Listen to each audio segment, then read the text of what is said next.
Bonsoir, commençons par la prestation du président de la République hier, qui était évidemment extrêmement attendue. Différents observateurs, tout en constatant une certaine maîtrise des sujets abordés par François Hollande, le tacle néanmoins d'un aurait pu mieux faire.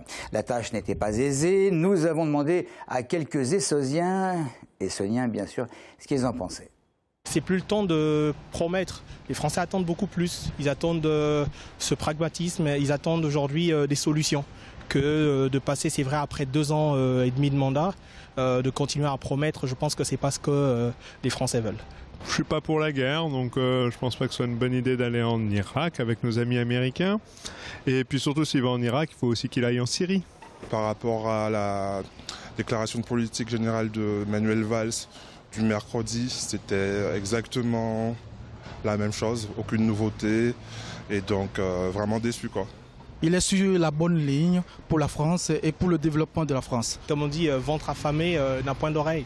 Et je pense qu'aujourd'hui, ce serait plus important de passer à l'acte et trouver les solutions pour les Français.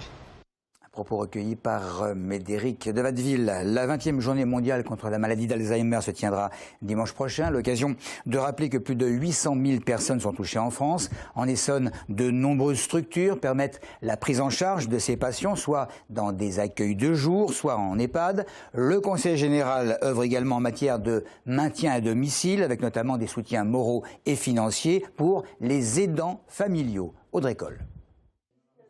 Au-delà de la maladie, Alzheimer pose un problème d'aide aux patients. En Essonne, les structures sont multiples pour permettre aux aidants familiaux de respirer, comme les accueils de jour ou les haltes de répit. Elles permettent un accueil en journée à des coûts modérés. Mais dans certaines situations, le recours à la maison de retraite est parfois obligatoire. Plus de 800 places d'hébergement ont été créées par le Conseil général, des places spécifiques dédiées pour les patients Alzheimer. Les malades nécessitent une prise en charge particulière. La maladie, qui se caractérise principalement par des troubles de la mémoire, peut aussi entraîner des problèmes de déplacement et parfois des crises de violence. Pas toujours facile pour les familles, et pourtant c'est près de 2 malades sur 3 qui restent à domicile. Dimanche, c'est la 20e journée mondiale contre la maladie d'Alzheimer et les associations essonniennes se mobilisent ainsi que les acteurs locaux. France Alzheimer Essonne, soutenu par le Conseil général, propose plusieurs rendez-vous. Samedi, on pourra notamment visiter son siège situé à Corbeil-Essonnes et assister à une conférence pour en savoir plus sur la maladie et la halte répit destinée aux aidants. La réforme des rythmes scolaires, hier on évoquait le fait que dans le Sud-Essonne, l'association de regroupement des parents d'élèves Bunot, Bonnevaux, Gironville, Prunay, Boigneville avait mobilisé les parents mécontents pour manifester demain samedi, très exactement à Milly-la-Forêt. Eh bien, ils seraient imités par les parents d'élèves de Saint-Pierre-du-Perret qui, de leur côté, manifesteront devant la mairie de leur ville. Fin 2015, vous pourrez parcourir la distance Massy-Saint-Quentin en Yvelines en bus, mais pas n'importe quel bus. Il s'agit de l'Express 9106. Un transport en commun en site propre qui par définition empruntera des voies qui lui seront exclusivement dédiées. Aujourd'hui, élus et STIF s'étaient donné rendez-vous sur le chantier pour faire un point sur l'avancée des travaux, notamment du nouveau pont. Le nouveau pont qui enjambe la Nationale 118 à Orsay. Maxime Lemaine était sur place. D'après le syndicat des transports d'Île-de-France, ce pont de près de 1000 tonnes est l'élément le plus technique et le plus complexe du projet de transport en site propre Express 9106. Il permettra de franchir la RN 118 sans devoir emprunter l'échangeur existant au niveau de la RN 118 juste à l'ouest. 4 lignes pourront emprunter le site propre réalisé, la ligne 9106, la ligne 9110, la ligne 9 et la ligne 10. Donc, ce qui représente en termes de circulation pour les bus, un bus toutes les 4 minutes en heure de pointe. Les travaux du pont ont commencé début juin. La dernière poutrelle a été posée ce matin. Une grosse avancée pour ce chantier qui s'est déroulé en grande partie de nuit sous les intempéries. Et enfin, dernière problématique, comme vous pouvez le voir, le futur tracé du TCSP est en altimétrie par rapport à la topographie de la RN 118. Il a donc fallu monter des remblais. Donc c'est les matériaux que vous pouvez voir derrière moi, qui ressemblent un peu à une petite dune du Pilat. On a l'habitude d'appeler ça comme ça depuis qu'on a démarré le chantier, puisqu'on se retrouve sur des remblais qui font jusqu'à 7-8 mètres de hauteur. Le pont devrait être achevé fin février, début mars. Les premiers bus circuleront fin 2015.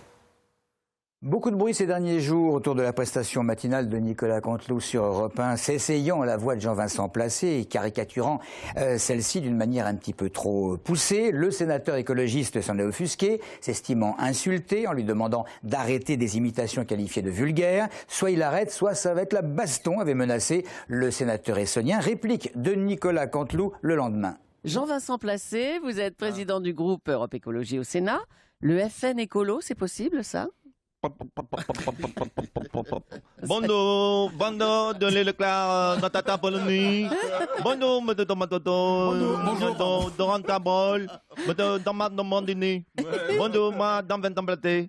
Dans 20 ans platé, je le dis. C'est moi, Le Pen devient écologiste. Moi, je deviens raciste. Mais c'est quoi cette voix encore? Mais c'est pas du tout la voix de Jean-Vincent Placé, c'est un mélange de quoi là? Ça l'a fait Nicolas Canteloup. Là, toujours pas travailler la voix de Jean-Vincent Placé. Du coup, moi, comme toujours, je suis toujours le mélange de Jackie Chan, le couple de cheveux de Martin Lombry. Lui, toujours faire une voix pourrie. C'est pas bon imitateur, Canteloup. Voilà, et contre toute attente, Jean-Vincent Placé préfère à présent dédramatiser, ne plus dénoncer ce qu'il avait considéré comme du racisme. Sur Twitter, il écrit « Monsieur Canteloup, vous avez gagné un déjeuner coréen avec moi et vous aurez un plat traditionnel de ce pays pour travailler votre imitation de ma voix. » Fin de citation. Les journées du patrimoine, chaque année, l'Essonne se mobilise. Il faut dire que le département ne manque pas d'atouts à ce sujet. Durant 2 jours, il y a vraiment la possibilité de faire des choix parmi les domaines nationaux, les sites archéologiques, les parcs naturels et leurs bâtiments, les friches industriels. Bref, que l'on soit intéressé par le patrimoine naturel ou culturel, ce sera l'occasion de visites réussies à la rencontre d'autres personnes évidemment aussi passionnées. Et on va terminer par le rugby et la 5e journée de championnat demain, au cours de laquelle le RCME, le Racing Club de Massy-Essonne, accueille Bourgoin-Jallieu avec la nécessité pour les Essonniens de l'emporter après quand même 4 défaites consécutives en 4 matchs. Voilà pour l'essentiel de l'info. Merci de nous avoir suivis.